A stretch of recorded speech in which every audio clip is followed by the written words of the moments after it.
কি ব্যাপার এখন আসতেছে না কেন? সব তোমার জন্য। আমি যখনই কিছু বলতে যাই তুমি তখনই আমাকে বাধা দাও। আজকে আসুক, এমন একটা শিক্ষা দিব না, লেট করে আসা মজাটা বুঝিয়ে দিব। ম্যাডাম, আপনারা বাইরে যেতেছিলেন? আসতে মহারানী, আসতে তো লেট হলো কেন?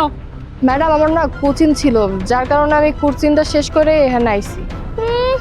ও কিনা কোচিং করছে? এই বুয়ার বাচ্চা, এ শোন, তোর কাজ হচ্ছে মানুষের বাসায় কাজ করা, কাজ না করে কোচিং? কিসের কোচিং রে? তোর কাজ যেটা তুই সেটাই করবি। আসছে বুয়ার বাচ্চা।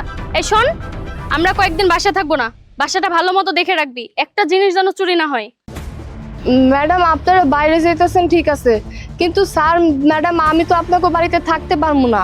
কাল বাদে পরশু আমার পরীক্ষা, আমি তো আপনাকে বাড়িতে থাকতে পারবো না। আমার নিজের বাড়িতে থাইকা পড়াশোনা কইরা তারপরে পরীক্ষা দিতে যাইতে হইব। আচ্ছা, বুঝতে পেরেছি তোমার পরীক্ষা, সমস্যা নেই তো। আমাদের বাসায় থাকলে এখানে থেকে পড়াশোনা করলে পরীক্ষার সময় পরীক্ষা দিলে। স্যার, আপনি মনে হয় ভুলে গেছেন,